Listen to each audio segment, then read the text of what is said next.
ओम शांति। आज सुनते हैं 15 सितंबर की मुरली से दिल में छपने वाली गहराई की बातें। आज की मुरली में बाबा ने कितना सुंदर बताया कि बच्चे एक बड़ी गहराई की बात सुनाई। बाबा ने कहा आत्मा शरीर छोड़ती है ना, बच्चे शरीर को सजा नहीं देते बाबा, लेकिन सूक्ष्म शरीर धारण कराए फिर सजा देते हैं। और बाबा ने कहा ये गर्भ जेल की भी सजाएं हैं, वो भी समझो सूक्ष्म शरीर धारण कराए सदा सजा जो मिलती, कहते ना ऊपर धर्मराजपुरी है, वहां हिसाब किताब होता है। तो मतलब आत्मा चोला छोड़ के जाती है तो उसकी किए हुए कर्मों की पूरी रील एक तरह से सूक्ष्म शरीर में नजर आती है, और फिर उसे इतनी पीड़ा होती है जैसे कि बहुत अधिक। तो वो बाबा धर्मराज की सजाएं कहते हैं।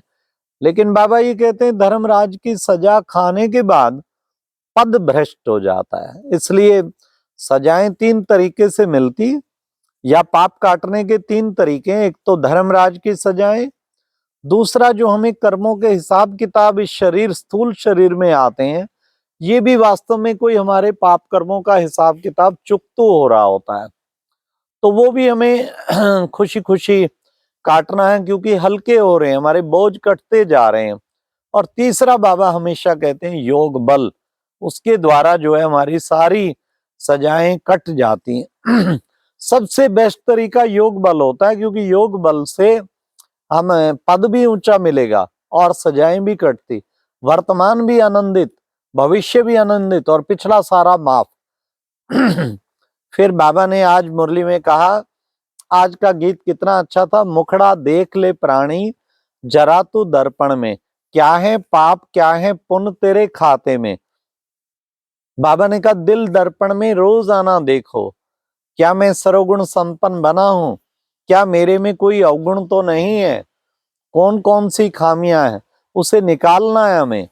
तो ये प्यारे बाबा ने आज कहा अपना मुखड़ा देखो रोज, मतलब दिन भर में घंटा घंटा चेकिंग करनी चाहिए, कितना मैं बाबा को याद किया, हाँ कितना मैं आत्मिक स्थिति में रहा, और कोई विक्रम तो नहीं, कोई गलती तो नहीं की, और कितना मैंने सुदर्शन चक्र घुमाया, ड्रिल कितनी की, मुरली मंथन कितना किया, सेवा कितना किया, ये घंटा घंटा अपना चार्ट देखते रहे ना, तब रात को सही चार्ट लिख पाएंगे।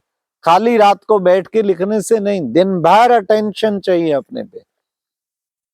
फिर बाबा ने आज मुरली में ये भी कहा कि बच्चे शिव बाबा जो है वो तो है पतित पावन, आके तुम सब आत्माओं को पतित से पावन बनाता है, और साथ में तुम्हें ज्ञान का तीसरा नेत्र देता है। हाँ ये है दिव्य चक्षु।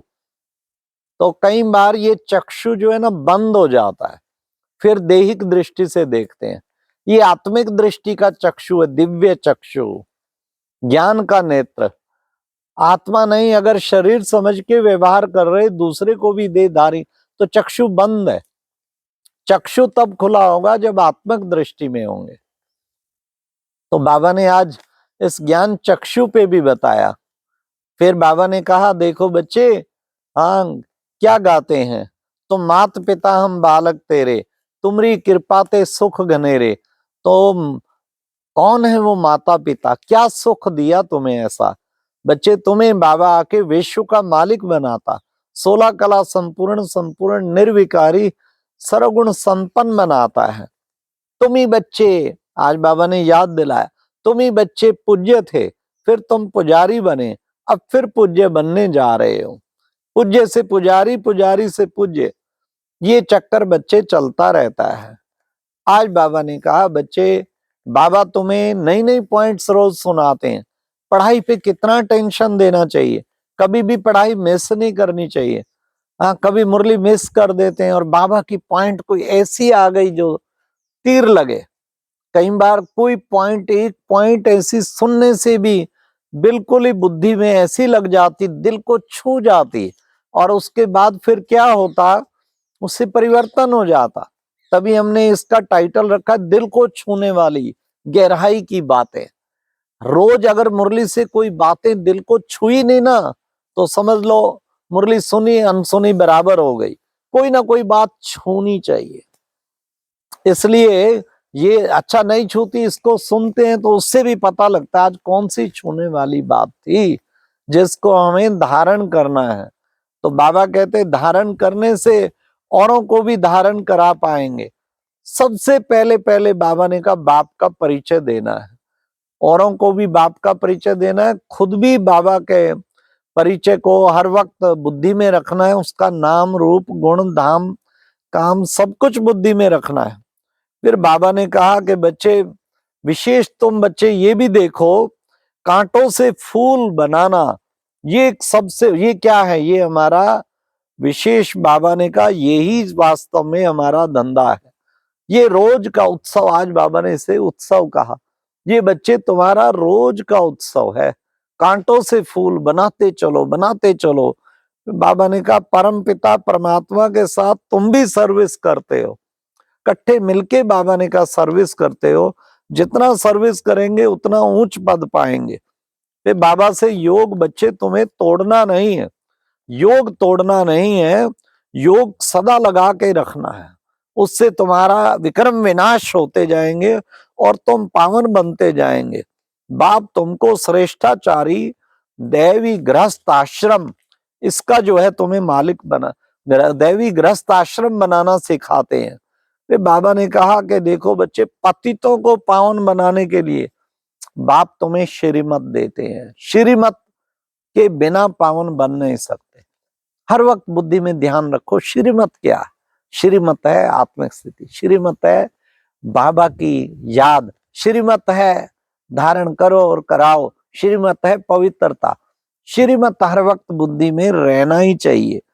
फिर बाबा ने कहा देखो बच्चे, गाया भी जाता है क्या, ज्ञान अंजन सतगुरु दिया अज्ञान अंधेर विनाश, हर कृपा ते संत भेटिया नानक मन प्रगास। ये गुरु ग्रंथ साहिब का श्लोक है कि ज्ञान अंजन, ये ज्ञान का सुरमा बाबा ने दिया। मम्मा जब कोर्ट में गई, मम्मा से पूछा गया कौन सा सुरमा दादा आपको डालते हैं, तो ज्ञान अंजन जो है ये तो ज्ञान अंजन है, कोई और सुरमा नहीं है, ये वास्तव में सुरमा है। बाबा ने कहा शिवरात्रि गाई जाती है तो जरूर कहीं ना कहीं शिव का जन्म हुआ होगा। तो भारत में ही भगवान, ऊंचे से ऊंचा तीर्थ जो है वो भारत है, जहां भगवान आके तुम बच्चों को आके ज्ञान सुनाते हैं। आज बाबा ने कहा जहां तक तुम्हें जीना है तहां तक ज्ञान अमृत पीना है, पीते रहना है, पीते रहना है। फिर बाबा ने विशेष कहा कि बच्चे, अब तुम बच्चे अपने अंदर विशेष वरदान में कहा कि बच्चे, पहले बाबा ने कहा उल्टे सुल्टे संकल्पों में मुरझाना नहीं, तुम्हें मजबूत बनना है। आज बाबा ने कहा ट्रस्टी बन, लौकिक जिम्मेवारियां को निभाने वाले, अथक डबल लाइट भाव, अथक बन सेवा करने वाले डबल लाइट भाव। लौकिक और अलौकिक दोनों जिम्मेवारियां संभालनी है, लेकिन ट्रस्टी बन के संभालनी है और अथक बनना है।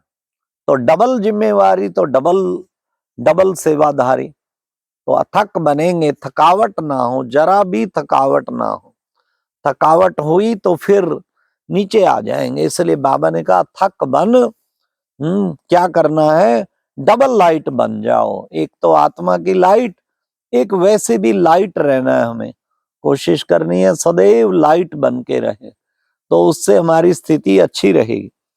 आज बाबा ने स्लोगन में कहा सदा ज्ञान सूर्य के सन्मुख रहो तो भाग्य की परछाई आपके साथ रहेगी। ज्ञान सूर्य के सन्मुख रहें, सूर्य, ज्ञान सूर्य चमक रहा है ना इसके सन्मुख रहे हैं। हम हट जाता है ना बुद्धि, कभी कहाँ चली जाती, कभी कहाँ चली जाती, तो बाबा ने कहा फिर उससे क्या रहेगा, ज्ञान सूर्य के सन्मुख रहेंगे तो भाग्य की परछाई, फिर भाग्य विधाता के जब हर वक्त सामने रहेंगे तो भाग्य की परछाई भी आपके साथ साथ रहेगी, वो कहीं नहीं जाने वाली। इसलिए भाग्य विधाता के बच्चे बन के हमेशा ज्ञान सूर्य के सन्मुख रहें, उसका क्या तरीका है, बार बार बाबा की मुरली की पॉइंट याद करें, उससे भी ज्ञान सूर्य के सन्मुख रहेंगे। हाँ, और क्या करें, बाबा के याद करें, बार बार बाबा के गुणों को याद करें, तब भी सन्मुख रहेंगे। किसी ना किसी तरीके से हमें ये जरूर देखना है कि हमें सन्मुख रहना है। अच्छा, ओम शांति।